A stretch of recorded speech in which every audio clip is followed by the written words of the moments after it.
Kupretend, kuigiza maisha ni kiburi. Mtu ana kazi, lakini watu waliopangisha nao anamwambia mimi nina kazi. Kwa hiyo anatoka asubuhi na kibegi, anaenda mjini, anazunguka, jioni anakula muhindo wa kuchoma, anarudi. Wenzake wanamwambia vipi, umetoka wapi? Anasema mimi ni manager, mimi ni mkurugenzi wa. Unaigiza maisha, unatafuta nguo za mtu, unavaa, unaazima gari za watu, unaenazo kwenye sherehe, unasubiri wakati watu wamekaa ndio unaingia na ufunguo, unauchezesha kama mkia hivi ili wauone, unajifanya unapekecha sikio ili waone ufunguo wa gari, na umeazima gari ya watu. Maisha ya kuigiza yamechelewesha majira ya baraka kwa watu wengi sana. Kataa maisha ya kuigiza na kupretendi. Kataa. Hauna kazi, waambie watu sina kazi, lakini namwamini Mungu. Kuna mtu unamwambia wewe ni manager wakati ana uwezo wa kukuunganisha na kazi ya $300,000, ila umeshajiita manager, anaogopa. Kuna mtu hana chochote, hana kazi yoyote, ila anajiita profesa, na watu wanasema natamani fulani hii kazi ni muunganishe fulani. Yes, anasemaga ni profesa, na profesa akifundisha tu moduli moja analipwa $3,000,000, mwache ni profesa. Kuna mtu anajiita dokta. Sasa unataka kumuunganisha na kazi, hana udokta wote, ni jina la ubatizo tu. Kuna mtu anajiita engineer, mimi ni engineer.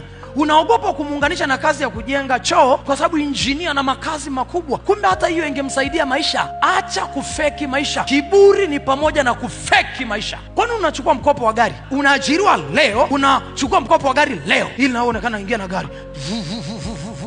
Sisi tutakusifia usiku, wewe ndo una pressure ya madeni upate usingizi. Maisha ya sifa yana gharama sirini. Acha masifa. Kiburi ni pamoja kupenda sifa. Unafanya kazi na wenzako wanne, unataka ndio uwe juu, uonekane ni wa pekee, uonekane ni wa tofauti. Kiburi ni kaburi. Acha ujinga. Acha maisha ya kuigiza. Una picha zako za zamani, ulipiga kwenye hoteli fulani, ulipita tu ukakatiza ukapiga hapo, unaposti leo. Tunaogopa kukuunganisha na mchongo wa $200,000. Tunasema mwenzetu yuko Zanzibar, kumbe my friend ni hoi mapochi na makaunti analia Eloi Eloi la masaba kitaa. Kwa nini unaigiza? Kwa nini una pretend? Kwa nini unavaa pete kwamba umeolewa wakati unamuomba Mungu, Mungu naomba unipe mtu wa kunioa, alafu uko na mapete ya kupretend, kuigiza tu ili watu waone umeshaolewa, alafu moyoni please.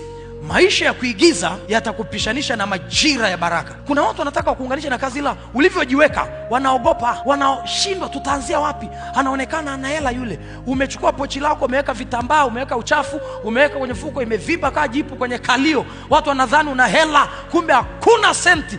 Watu wanashindwa kukusaidia kwa sababu unaigiza, una kiburi, unajifanya una hela, unalazimisha kununua gari, unalazimisha kununua gari ya pili, unalazimisha kununua hiki, unaforce kuishi maisha haya, unaforce kusoma shule hii, unaforce kusomesha huku, unaforce kufanya hivi ili ufurahishe watu. Watu unaofurahisha wala hawakujali.